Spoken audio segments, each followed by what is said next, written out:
ज्या योजना बंद झालेल्या आहेत, PM कुसुम घटक ब योजना ही बंद झालेली, त्या योजनेची संपूर्ण माहिती दिलेली.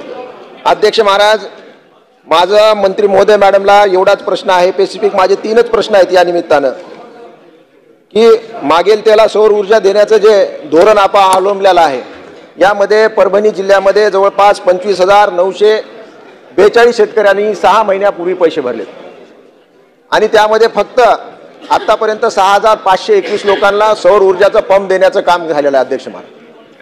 अध्यक्ष महाराज, ज्या लोकांनी 6 महिन्यापूर्वी पैसे भरलेले आहेत त्याला मागेल त्याला आपण सौर ऊर्जा देण्याची घोषणा केली, पण उरलेल्या लोकांना मंत्री महोदयानं उत्तरामध्ये दिले की 16,000 लोकांची निवड झालेली आहे आणि 9,000 लोकांची अजून स्क्रुटनी झाली नाही. अध्यक्ष महाराज, या लोकांची काय चूक आहे? तुमच्याकडे जर स्टाफ नसेल, कर्मचारी नसेल, तर या शेतकऱ्यांची चूक आहे का? आणि तुम्ही मागेल त्याला सौर ऊर्जा पंप देतो म्हणता आणि त्यामुळे कोटेशन बंद झालेले आहेत. 6 महिन्यापासून ज्यांचं पीक त्यामुळे नुकसान झालेलं आहे त्या पिकाचं तुम्ही भरपाई देणार का? 6 महिन्यापासून तुम्ही त्यांचा निधी पैसे बरोबर ठेवलेले आहेत, ते पैशाचं तुम्ही व्याज देणार का? आणि या लोकांना किती दिवसामध्ये तुम्ही सौर ऊर्जा देणार? हा माझा पहिला प्रश्न. अध्यक्ष महाराज, दुसरा प्रश्न, माझ्या मतदारसंघामध्ये किंवा आमच्या परभणी जिल्ह्यामध्ये जवळपास 854 गाव आहेत. अध्यक्ष महाराज, आणि त्यामध्ये फक्त लाईन स्टाफ किती आहे आमच्याकडे? फक्त 539 गावाला लाईन स्टाफ आहे. म्हणजे जे लाईनमन असतात, जे लाईन स्टाफ आहेत, ते नसल्यामुळे ही प्रक्रिया पुढे चालतच नाही. अध्यक्ष महाराज, म्हणून हे लाईन स्टाफ आपण किती दिवसामध्ये भरणार?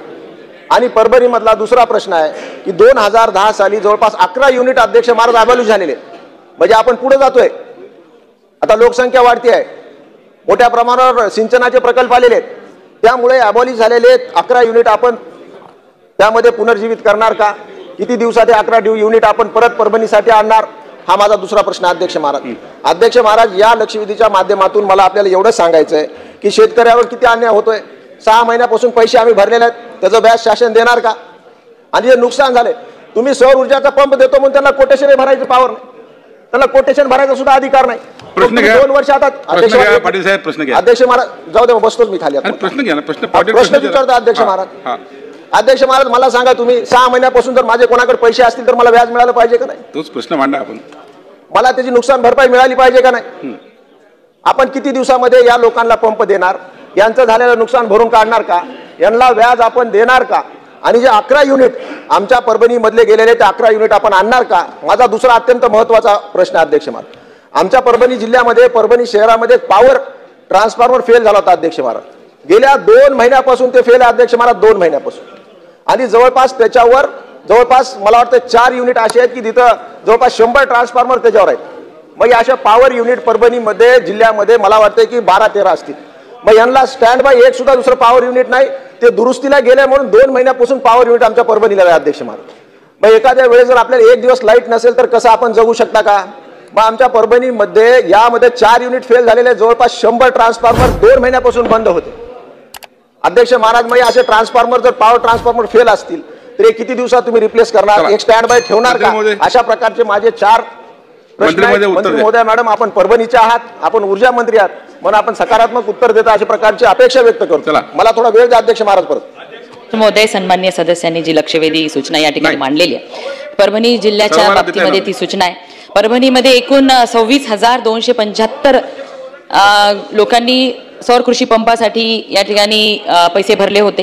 त्यापैकी आतापर्यंत 15,772 लोकांनी एजन्सी, कुठल्या एजन्सीच्या द्वारे त्यांना ते सोलार पंप लावायचे ते सिलेक्शन केलेले आहे आणि त्यातली 9,961 लोकांचे पंप लागले गेलेले आहेत. अध्यक्ष महोदय, सन्माननीय सदस्यांचा प्रश्न आहे की 6 महिन्यापासून अनेक लोकांनी पैसे भरलेले आहेत आणि तरी सुद्धा पंप त्यांचे स्थापित झालेले नाहीत. मला सांगायचं आहे की 818 हे एवढे कृषी पंप धारक आहेत ज्यांनी पैसे भरून 6 महिने झालेले आहेत आणि त्यांचे अजून पंप लागलेले नाही. ते आपण अल्पेक्स कंपनीनी ह्या 818 लोकांना पंप बसवण्याचं त्यांना टार्गेट दिलेलं आहे, पण त्यांनी अजून ते टार्गेट पूर्ण केलेलं नाही. त्यामुळे 10% पर पंप प्रमाणे त्या कंपनीकडून वसुली केल्या जात आहे. अध्यक्ष महोदय, आणि ह्या माहिती घेतली असता ह्या सगळ्या 818 जे काही अपेक्स कंपनीकडून पंप लावणं अपेक्षित होतं त्यांच्या शेतावरती त्या पंपाचं सगळं साहित्य त्या ठिकाणी गेलेलं आहे. जुलै एंडपर्यंत ह्या सगळ्या 818 लोकांना पंप त्या ठिकाणी लावून मिळतील.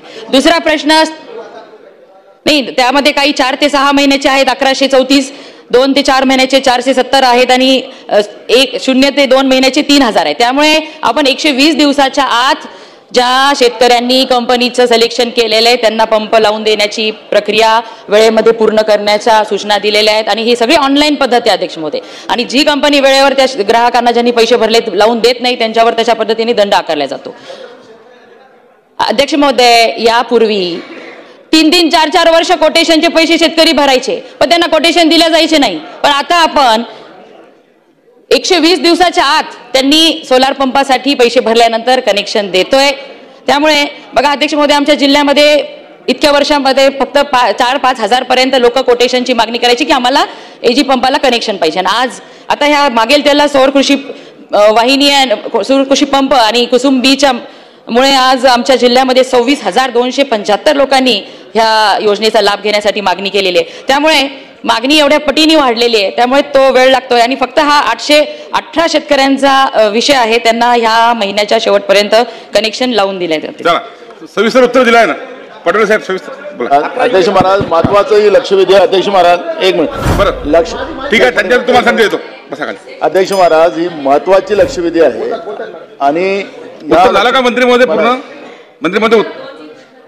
अध्यक्ष महोदय, सन्मान्य सदस्यांचा प्रश्न होता की 11 आमचे जे ब्रँच सेक्शन ऑफिसेस ॲबॉलिश झाले होते ते सुद्धा आपण लवकरात लवकर त्या ठिकाणी स्थापित करू. हो नक्कीच. आणि जे काही आपण परभणी शहराच्या खंडित वीज पुरवठ्याच्या बद्दल सांगितलं त्यासाठी सुद्धा आपण ॲडिशनल त्या ठिकाणी सबस्टेशनची योजना केलेली आहे आणि लवकरच तो सुद्धा विषय आपण RDSSच्या अंतर्गत सगळं मॉडर्नायझेशन करत आहेत. आणि त्यामुळे तुम्ही जसं सांगितलं लोकांच्या अपेक्षा पण वाढलेल्या आहेत. ऊर्जा राज्यमंत्री आपल्या जिल्ह्याचे असल्यामुळे त्यामुळे ह्या सगळ्या उपाययोजना आपल्या लोकांना खंडित वीजचा त्रास होऊ नये म्हणून आपण वॉर फुटिंगवर ह्या सगळ्या उपाययोजना करत आहोत. अध्यक्ष महाराज, फार महत्वाची लक्षवेधी आहे अध्यक्ष महाराज आणि तुम्ही पण याचा रोज त्रास आपण भोगतोय. अध्यक्ष महाराज, हे शासन फक्त घोषणाच करते. आपल्याला माहितीसाठी सांगतो अध्यक्ष महाराज, 2020 पासून आपण आता 2025 मध्ये आहोत. बाबा काय पाटील साहेब कसं करताय? 2020 कसं बोलताय? अध्यक्षांनी टाइम पिरियड दिलेला आहे, 1 तासामध्ये लक्षवेधी संपवायचे आहे. एका तासाचं नियोजन करायचं आहे, सहकार्य करा. शेती पंपाचे कनेक्शन, आपले विद्युत पंपाचे कनेक्शनचे पैसे भरले. अध्यक्ष महाराज यांनी आता काय केलं, त्यांना सांगितलं की तुमचे पैसे वापस घेऊन टाका. महाराष्ट्रामध्ये 47,000 केसेस आपल्या सौर ऊर्जेच्या पेंडिंग आहेत. ज्याचं आमचे सन्मानित सदस्य राहुल पाटलांनी सांगितलं की गेल्या 6-7 महिन्यापासून त्यांना कनेक्शन दिलं नाही. अध्यक्ष महाराज, शेतकऱ्यांचं किती नुकसान झालं. शेतकऱ्याचा मायबाप कोणी आहे की नाही आहे? सरकार मायबाप तर राहिलंच नाही. अध्यक्ष महाराज, माझा मंत्र्यांना स्पेसिफिक प्रश्न असा आहे की आपण जे 2020 पासूनचे जे काही कनेक्शनचे पैसे भरून ठेवलेले होते त्यांना विद्युत पंपाचं कनेक्शन देणार का? पैसे वापस, काही शेतकरी पैसेच घ्यायला तयार नाही, जबरदस्ती आपण पैसे द्यायला निघालेले आहेत. आणि सौर ऊर्जाचे तुम्ही काय केलं, आता तुम्ही कंपन्या प्रत्येक जिल्ह्याला आता दिल्या की बाबा ह्याच कंपन्याचं तुम्हाला घ्यावं लागणार. का चॉईस नाही ठेवायचा? कुठली कंपनीचं त्याला की सौर ऊर्जाचा पंप घ्यायचा असेल तर त्याला चॉईस का नाही? आणि गेले 7 महिन्यापासून तुम्ही कनेक्शन दिले नाहीत. तुमच्या त्या कंपन्यावाल्यांचं काय पळाले ते कंपन्यावाले, तर त्याचा जबाबदार कोण आहे? तुम्हीच कंपन्या दिलात. मग कंपन्या दिल्या तर त्यांच्याकडून काम करून घेणं तुमची जबाबदारी होती. मग शेतकऱ्यांचं नुकसान झालं त्याची नुकसानची भरपाई देणार का तुम्ही? व्याज वगैरे तर जाऊ द्या, शेतकऱ्याला तर लुटायचंच काम चालू आहे सरकारचं. पण तुम्ही ज्या कंपन्याला काम दिलं आणि जे शेतकऱ्यांचं पिकाचं नुकसान झालं त्या नुकसान भरपाई आपण देणार का?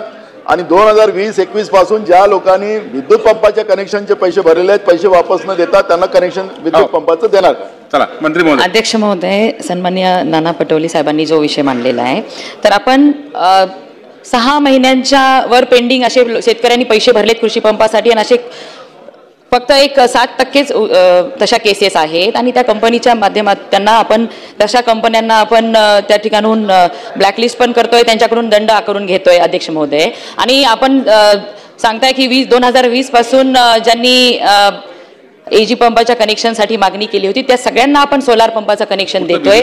आणि वेळोवेळी जर पाण्याअभावी त्यांची शेती किंवा पिकाचं नुकसान झालं असेल तर सरकारने, महायुती सरकारने वेगवेगळ्या माध्यमातून शेतकऱ्याचं त्या ठिकाणी सहकार्य केलेलंच आहे अध्यक्ष महोदय.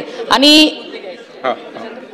ज्या शेतकऱ्यांना की जिथे सोलार पंपानी होत नाही आणि तिथे त्यांना आपलं एजी कनेक्शन लागतं, त्या ठिकाणी सुद्धा एकदमच समजा कठीण आहे त्यांची समस्या आणि तिथे आपल्याला सोलार चालणारच नाही, तर तशासाठी सुद्धा काही नवीन धोरण आणण्याचा विचाराधीन आहे. ते आल्यानंतर आपल्याला सांगा. शेवटचा प्रश्न महाराज, मंत्री महोदयांना माझी एवढीच विनंती आहे की आमच्या परभणीचा प्रश्न आहे. मंत्री महोदयांना एवढंच माझी विनंती आहे की आपण लाईन स्टाफच्या आमच्या परभणीमध्ये जवळपास 854 गाव असताना अर्ध सुद्धा लाईन स्टाफ नाही. आता त्या गावामध्ये लाईन मध्ये नसेल तर तुमचं इन्स्पेक्शन कसं होणार, तुमच्या फॉर्मची स्क्रुटनी कशी होणार. आज मग 9000 असे फॉर्म पेंडिंग आहेत.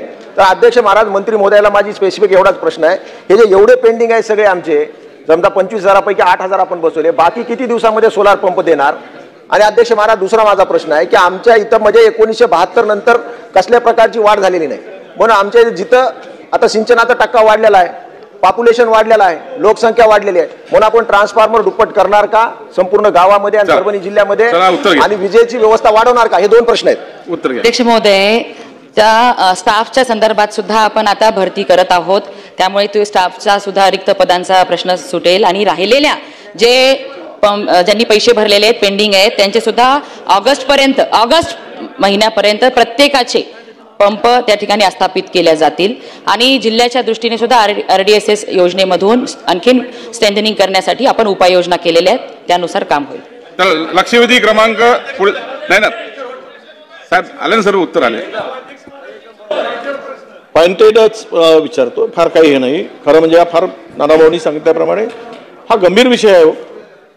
हा सौर पंपाचा जो विषय आहे शेतकऱ्यांना उद्ध्वस्त करताय. उद्ध्वस्त तुम्हाला सांगतो, हे कशामुळे योजना आणली, कुणासाठी आणली अध्यक्ष महोदय, काही त्यांच्या पिकाचं सगळ्यात नुकसान कशामुळे होतं, याच्यामुळे होतं. काही भागामध्ये ठीक आहे, तिकडे थोडा वीज कमी लागत असेल. अध्यक्ष महोदय, आज हे जे पेंडिंग आहे 63% काम झालेलं आहे. 23 पर्यंत 25 पर्यंत 2015 ते 23 आणि त्यानंतरच. अध्यक्ष महोदय, याचा अर्थ काय बघा, पहिली ज्या वेळेस झालं ते 3/5/25 पर्यंत 3,95,881 आस्थापित करण्यात आलेले आहे. सन 15 ते 23 1,89,000 कोण आणि कृषी पंप आस्थापित करण्यात. मागील 1 वर्षात राज्यात हे जे काम झालंय ते 63% फक्त काम झालेलं आहे. आणि विशेष काय अडचण होत आहे तुम्हालाही माहिती आहे, तुम्ही तिथे आहात, तुम्हाला आणि आमची अडचण सारखे ज्या पद्धतीने सन्माननीय नानाभाऊ म्हटले त्याप्रमाणे. अध्यक्ष महोदय, मला कळत नाही, हा सौर पंप बसवण्यासाठी त्यांना का निवड करू देत नाहीत एजन्सी, वेंडर. खरा प्रश्न इथेच येतो. आणि ते एवढे बदमाश आहेत, मेंटेनन्स अजिबात नाही, एक सुद्धा वेंडर मेंटेनन्स करत नाही. आता पावसाळ्यामध्ये शेतीसाठी आवश्यक आहे, अनेक पंप बंद पडून आहेत, कोणी रिस्पॉन्स देत नाही. तो अनुभव तुम्हाला आहे, तो अनुभव आम्हाला आहे. फोन करतो तरी पण रिस्पॉन्स देत नाही. अरे शेतकरी आत्महत्या करणारे हे महाराष्ट्रात सगळ्यात आत्महत्या करतात शेतकरी. आत्महत्या करण्याचा हब झाल्यासारखी महाराष्ट्रामध्ये स्थिती आहे. म्हणून माझी विनंती आता तुम्हाला एवढी आहे की सरकार धोरण जे नवीन आणू पाहत आहे, मागितलं त्यांनी जिथे सौर पंप मागत असतील तिथे सौर पंप द्या, जिथे वीज पंप मागत असतील तिथे वीज पंप द्या. मागणीप्रमाणे शेतकऱ्याला लादणारे तुम्ही कोण? तुमचा काय अधिकार आहे शेतकऱ्याला जबरदस्ती करणारे? शेतकरी जर म्हणत असतील सौर पंप पाहिजे तर सौर पंप द्या, शेतकरी म्हणतील कृषी पंप पाहिजे, आपल्या वीज पंप पाहिजे तो द्या. तर म्हणून हे धोरण किती दिवसात सरकार आणणार आहे आणि शेतकऱ्यांच्या इच्छेप्रमाणे मागणीप्रमाणे हे धोरण अंमलात आणणार आहे का? मंत्री महोदय, आपल्या सर्वांची नेहमीच मागणी असते की शेतकऱ्यांना दिवसा वीज द्यायची आणि म्हणून शेतकऱ्यांना दिवसा वीज मिळावी म्हणून हे सोलार पंप. अध्यक्ष महोदय,